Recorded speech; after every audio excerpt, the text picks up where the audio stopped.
the discussion items and jump right into COVID-19 transition. So, as I mentioned before, we have the matrix in there. Obviously, the numbers are going in the right direction. Now we are actually in blue, which is good.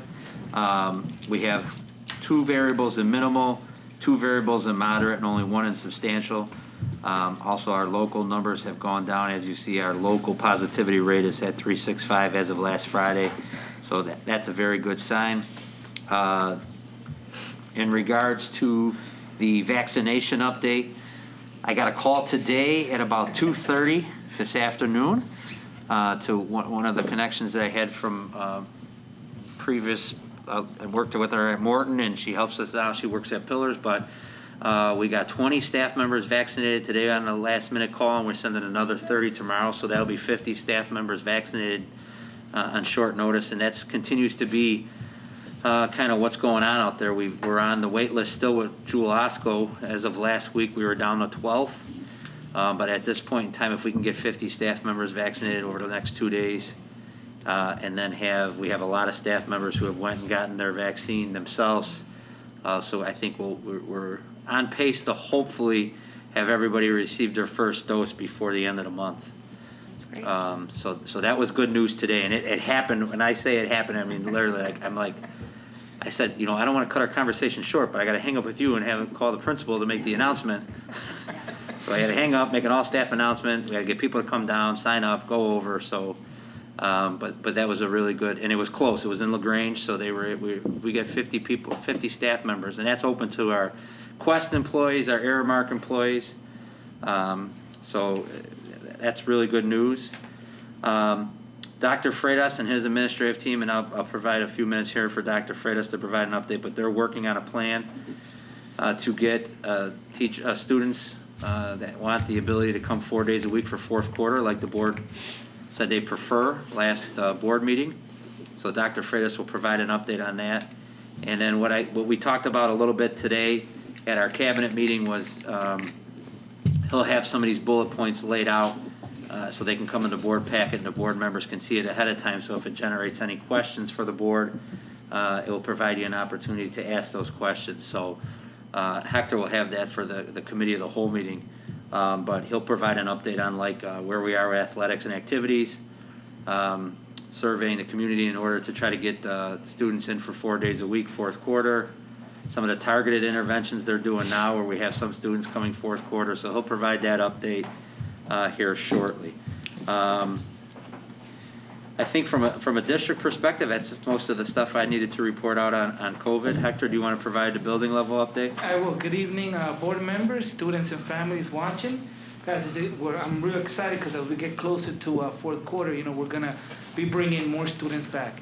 Currently, the building administration is finalizing steps that need to be taken to allow up to 50% of enrollment to attend in-person learning 4 days a week, beginning fourth quarter, the week of March 15th. The weekly schedule will remain the same, but I do ask that to ensure a safe transition, we're doing the following. So I do ask for a little patience. Currently, we're working with maintenance and staff to set up over 51 classrooms to ensure desks are socially distanced when possible. And you can imagine that our maintenance has been very busy dealing with the snow and making sure our floors are dry. So it is taking some time, but we are on it. We're currently facilitating opportunities for staff members to get vaccinated.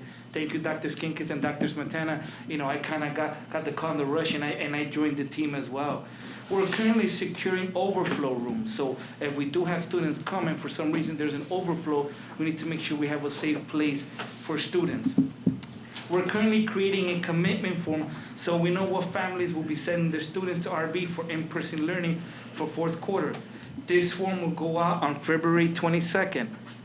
We'll give families a few weeks, 2 weeks to respond, and then we have to follow up. So we want to make sure we have those commitments done, in the beginning of March, but it will take some time, right? You send a survey out, then you have to follow up with individuals to make sure we know. Currently, we're implementing targeted interventions for third quarter, such as permitting general education students with DSNFs as well as students with IEPs that need extra support academically to attend school daily. Attendance for in-person work, we've been averaging slightly about 200 students the last 2 weeks. Some of the reasons, behind the dip, you guys could imagine the weather's miserable right now. It is freezing. It's been snowing, I want to say, every other day. And guys, let's not forget that remote learning has been very successful for many family members. And many of our families out there have chosen remote learning because our staff has done such a great job in engaging our community and our students through remote learning. Lunches, they're available every day. Students, as you leave, grab your lunch. You pop it in the microwave and you are good to go. To all my students, I say, help out your family, get the lunch and eat, okay? Because you know your families are working, so that could be very helpful for your family. Hector, there's lunch and breakfast in there, correct? For the next Correct. day? There is lunch and breakfast for multiple days. They correct, Okay. and they can pick it up daily. Okay. Yep. Updates on athletics and activities. Last week, my assistant principal for athletics, Mr. Brendan, and I sent a message to all parents, students, and staff about our current sports and allowing fans in the building. Please remember this situation is fluid and could change day to day, week to week. Currently, guidance from the governing body state that there needs to be 30 feet distance between the athletes and fans, and we could only allow up to 50 fans, parents per contest. This can only be achieved at the moment right now for boys and girls basketball. Unfortunately, for badminton, gymnastics, and swimming, we cannot meet that guidance. Activities such as chess club, minority empowerment club, Association Student for Talent Robotics are up and running, and there are many activities happening at the moment. And lastly, parents and students, guys, I need your help, okay? Teaching is in this concurrent environment, right? Teaching both in-person learners and remote learners is extremely difficult. Our teachers are planning, preparing, and they're giving a lot of effort in engaging you all. I ask that students, guys, please respond at times when you can. Turn on your cameras, message. Guys, engage, okay? Because what we're asking our teachers to do now has never been done before. They care about you, they plan, they're doing an outstanding job. So I ask parents and students, please help us engage in learning, okay? And now I'd like to share a little information on the second semester 50% enrollment survey. Respondents, students, 110 responded. That's about 7% of our student population. Parents, 563 responded, which is about 41% of the parents that are in Skyward. And we asked some key questions. The first one, I'll read the student responses. Is the school providing a safe environment? 99% of the students said yes, 1 said no. Guys, if there's something that we can do better, please let me know. Email me, call me, come visit me. I welcome you. Please let me know, students. Okay? The next question that I asked here was, do you feel engaged in-person learning? 49% said yes, 5 said no. Okay, if you are fully remote. Again, for those that said no, majority are engaged. Like, please let me know, okay, what we can do. Do you feel engaged during remote learning? We have 66% that say yeah, 33% that say no. What are we doing? Communicate with me, communicate with your teacher. Guys, we are always open to developing our craft, so please let us know. But I'm glad that for the majority, it is engaging. Common themes that I found from the student responses on the opening the questions were, what is going well? Students are saying the teachers are awesome. They're engaging and they love the in-person interactions. They're loving remote learning and communication has been great with homework, with attendance, expectations, etc. What needs to be improved? Guys, I get it, guys. You want to see more students and more days, right? A few students asked, and I loved it because, Dr. Fitz, could we have music back in the hallways? You know, we love hearing those safety announcements, but now you guys are hearing music, so we're back with the music. I know you guys get it on how to wear your mask, how to be socially distanced. And then students also need some check-ins. I know there's some teachers that every Friday or Monday do a check-in, a well-being check. How are you guys? How's this experience? You know, guys, students, if for some reason you're feeling a certain way, guys, let your teacher know. Can we talk about this on Monday or on Friday or any day? Guys, make sure you let them know. And then I asked the student, what would consider you coming to school or your friends? Vaccinations, right? That's powerful. Vaccinating of staff and students, having more students in the building and more sports and activities. Guys, our sports are up and running, our activities are up and running. I hope those are reasons to come to school. And remember, our building is always open for you all. For the parents, ask them the same questions. The first one is school providing a safe environment. 287 said yes. 6 said no. For those 6, please let me know what we're doing and what can we do to be better. That is a majority that said yes. 4, does your student feel engaged during in-person learning? Absolute majority, 264 say yes, 23 said no. Okay, and a few, there's many that are fully remote that chose NA. But again, majority feel engaged during in-person learning. I know a few said no. What do we need to do? Please communicate with me. Does your student feel engaged during remote learning? 70% said yes, 399. 29% said no, 165. So it's working for the majority, but for that third, guys, what is happening? Please let me know and let the staff know as well. And lastly, some common themes that I found from the open-ended question for what's going well: the engagement, in-person interaction, remote learning, and communication from teachers and admin. What needs to be improved? Guys, I get it. You want more days and more students in the building.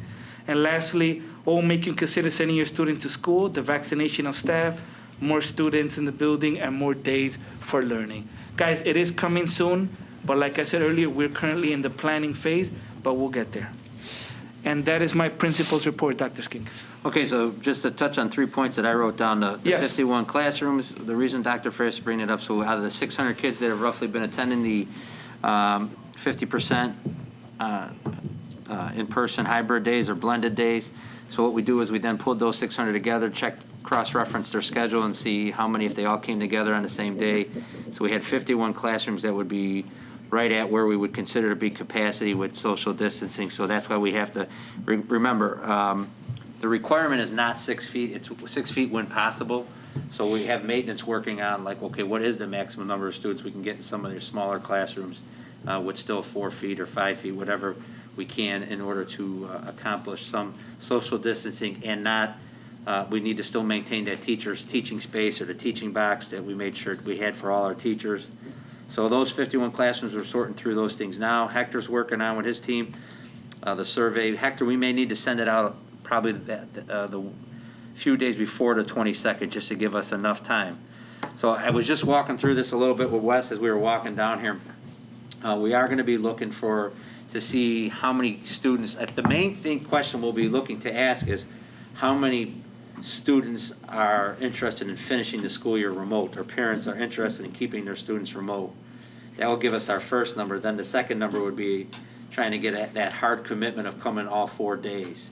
Because if we have a lot of people fill out the survey just because they think they're going to want to do this come fourth quarter, and we're over 800 people, we will not be able to do 4 days a week then. Because 800 is kind of the magic number.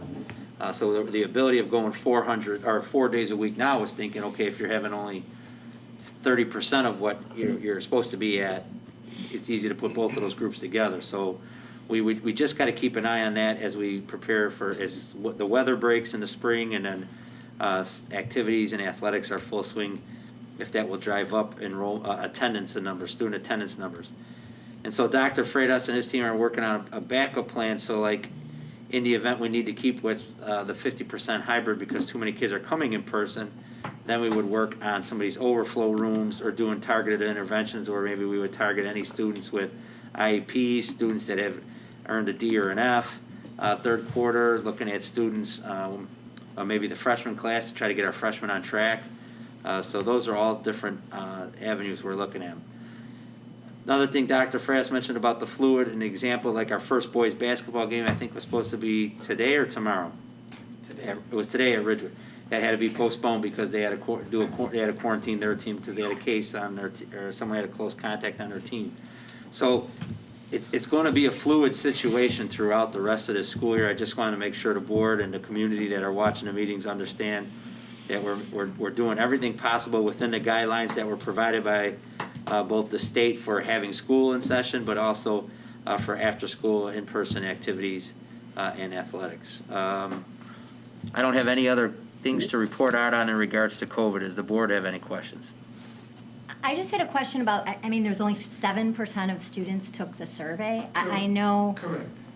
I mean, is there anything else that we can do to try to get more? And I thank all the students who filled it out. I found it funny that one of the students even commented that what he's writing probably doesn't even matter. It does matter. It does matter. It absolutely matters. Does the staff have an opportunity to see those responses?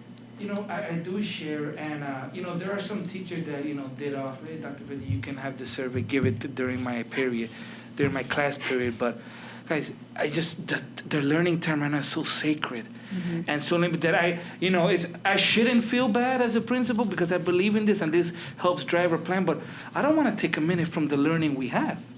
You know, so I do remind, I do the e-blast, I do the phone blast. You guys get my messages, but you know, my staff has been so responsive. I'm like, I need you. I need those few minutes. I know you want to team with me, you know, to teach. You know, so I could push it, and my staff has been great. You know, I'm like, you guys only have 35 minutes. Please, you know. Well, and I mention it because there are actually a lot of students called out teachers about what a great job they're doing. So I think it would be really nice.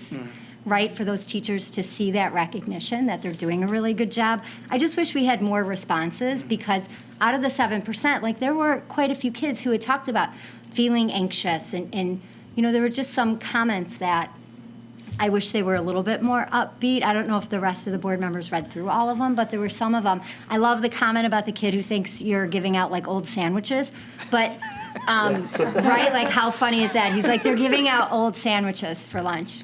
Oh, yeah, it's so random. It was very random. Okay, that's not. I didn't know that. And that's not true. But just that there's follow through on some of these. I'm sure it's not true. But just so that there's follow through on some of those comments, because some of the comments were very thoughtful. Like some were really like the students. It was obvious that they took the time and they were really thoughtful in their responses, which I appreciate.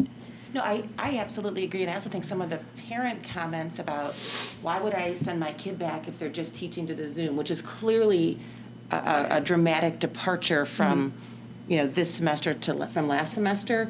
And I was wondering if the team was following up with any of those specific comments, whether it's the students who had some interesting commentary or the families, just to kind of course correct a little bit. Because there were a handful that really left off the page. I mean, I didn't get through all of them. Yeah, some of them were. I mean, there was one that asked, "Are we getting a graduation? I'd rather be disappointed now." Yeah. Yeah. And you read it and you're like, oh, Right. gosh.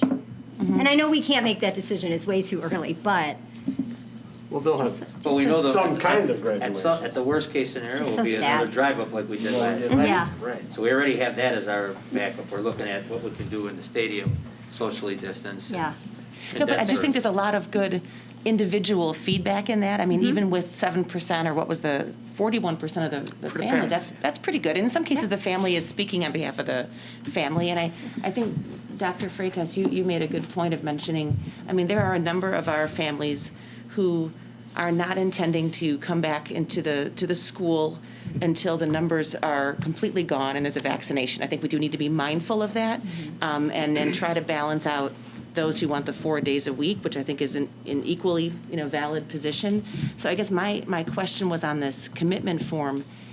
Are we looking for a firm commitment from families that if you say you're coming fourth quarter, then your attendance will be reflected Monday through Thursday or Tuesday through Friday in fourth quarter? So we've been, we got some good feedback today from some of our teaching staff, and we also had a couple parents that have called, and that's some of the questions they're asking. Like we had a family say, like, I would like to send my kid, but we live with the grandparents, and until I can get them vaccinated, they can't come. But they would be willing to come 4 days once I get. So the question was, we were talking, and Dr. Freitas and myself, and like I said, a teacher sent in some good feedback today. Like, what do you do with that family that until they, if they got to make this hard commitment in February, are we going to let them on April 1st if their family's vaccinated and they can come? Right, and that's what I was explaining to Wes as we were walking here, is that once you start getting closer to that 800 number, that's not realistic then to go 4 days a week. We have to stick with the current plan of still doing the 2 days at 50%. So I think we need to still, I think Hector and his team need to still hash through that a little bit. Okay. And then when they're going to bring a final draft, and we're hoping to have a layout of that survey to you at the next board meeting.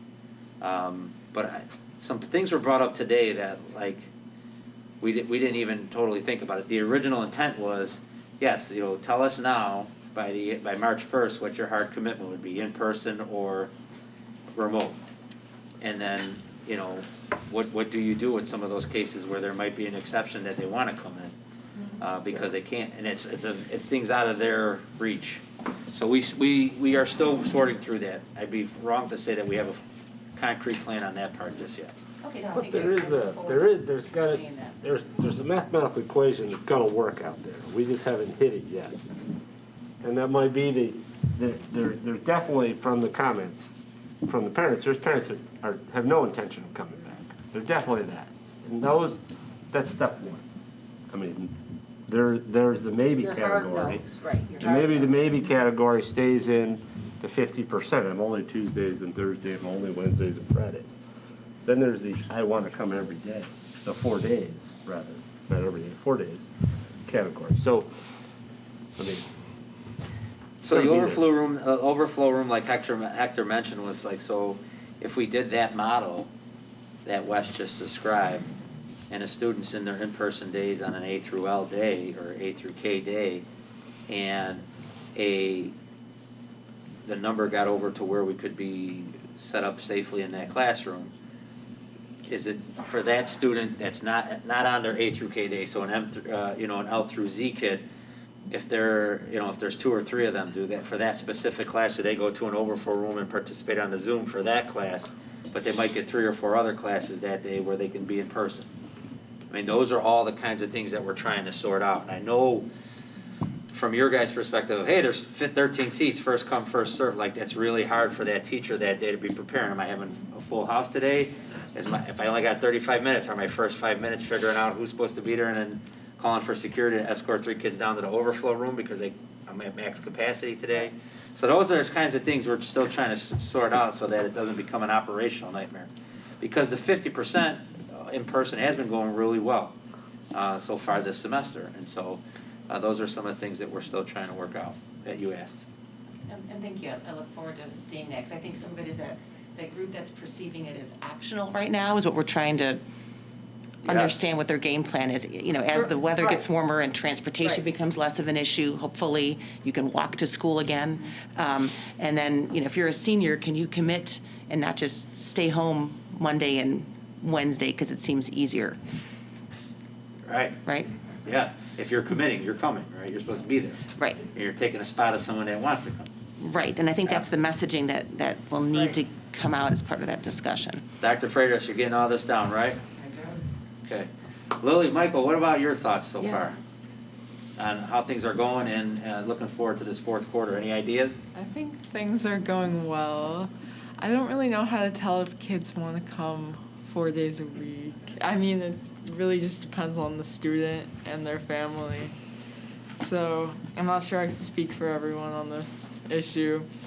But I know that for the kids going in person, things are going really well. I have enjoyed it myself, and everyone feels a lot more productive in class. So I believe that the kids who are coming for the 2 days a week will continue the commitment for 4 days a week. But I don't know. We'll just see. Yeah, I agree with Lily. I think that if you're already coming in for 2 days, you're most likely going to be coming in for 4. But I think, like Dr. Skinkus said, it's the people that think it's optional. Like, that'll come one day, won't come another. That I think, well, there's obviously various circumstances for that, but like if they're actually thinking of it as an optional thing, then that needs to be like straightened out, like you said, because I think then we can have something more solid and a solid plan for that. Yeah, but I think everything Lily said I agree with too. Do you have any other advice for Dr. Freitas as he puts together this plan on how to get more student feedback on those surveys or anything of that nature? I think he's doing everything he can. I'm getting a message all the time. Like it's We do very, get a lot of messages. Yeah, through- yeah. So I think if students aren't taking it, then they just are choosing not to. I really think that we should do it during one of the class periods. I truly believe that's the best way to get it done, even though I know you don't want to take the learning time. I mean, I would maybe do it during PE.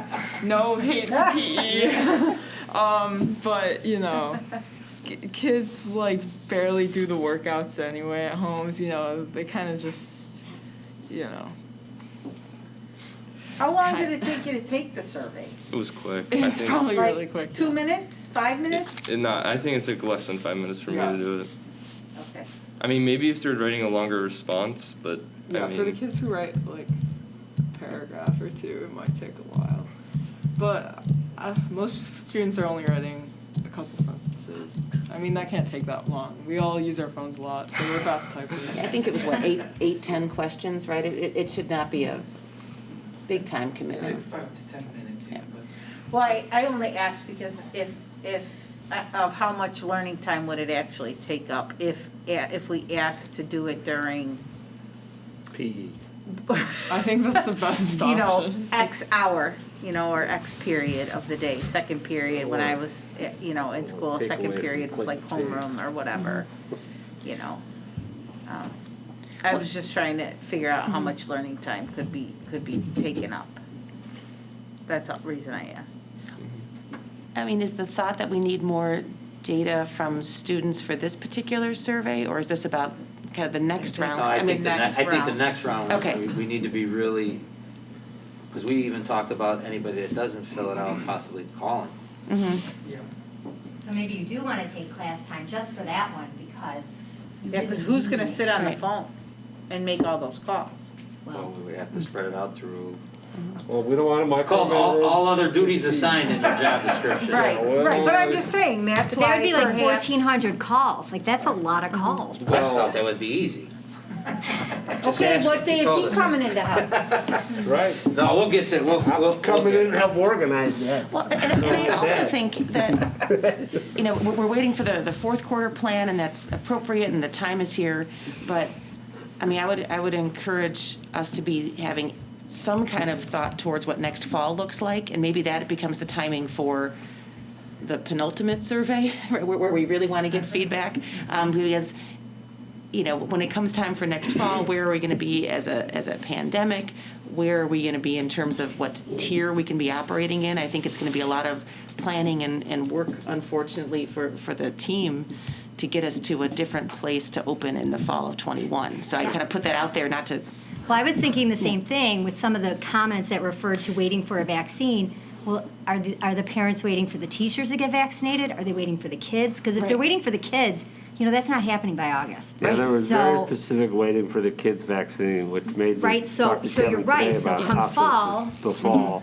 So the idea, Remotes. you I know, mean, just it's so not you even guys, approved for kids. just so you Right. guys understand is that why we're thinking of that, the first goal is to get kids back in. As soon as we get kids back in and we get the plan for fourth quarter, it will be graduation, and why the building team is working on like graduation and senior culminating events or activities for the end of the year. That's where Kristen and I start kind of eggshelling what does the fall look like. And then as we get through towards, you know, we lock in those events and planning for those events, we start brainstorming with, you know, whether it's reconvening the committee or pulling people back together to start talking about what does the fall look like. Now, the key thing that the board needs to remember is, I think we're showing that we can handle the mitigating factors. It will be revised guidelines from the state. Because if we don't get revised guidelines from the state, it will be very tough to pull off lunch with 800 kids in the building. If we don't get revised guidelines from the state, it'll be very tough to go do more than a 50% hybrid. Because I think if, you know, as you do it, things will get better, right? So I think, you know, we got to watch our attendance as the weather breaks and spring sports and everything's full blow, what our attendance will be. Then the next thing you got to look at is, okay, if we're coming back at the start of the school year, and everybody saw how good fourth quarter and third quarter went, you're going to expect right away your numbers are going to be up. And if there's not revised guidelines from the state that reduces some of the things that we have in place right now for some of the safety factors, we will have to continue to do the hybrid. So we have to kind of again, we're at the mercy of the state a little bit in regards to timing and Yeah, it's- requirements from the IDPH and some Right. of those. Yep. Still a fluid Understood. situation, Very, right? And sure. you don't want to start planning too far in advance, right? Right. Because it's a waste of, it'll be a waste of your time. Mm-hmm. So But I do there think is a sweet spot, for sure. A lot of the important I agree. things have been hashed out. I think we've worked through some good MOUs on stipends and things with our teachers union, our sick bank stuff. Our you know, getting staff and vaccinated will be big because that will eliminate some of the hurdles that we had to go through first semester. So I do think planning wise it will be a lot easier. It will just be relying on communication from the state and what guidelines. Are they going to expect you to have a remote option?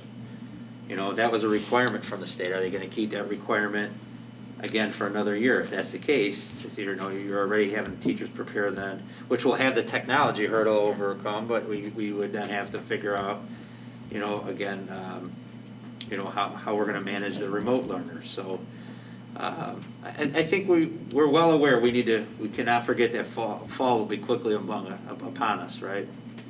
So I think Dr. Freitas and I will be ready for that, right, Dr. Freitas? That's right, we'll be ready. Okay.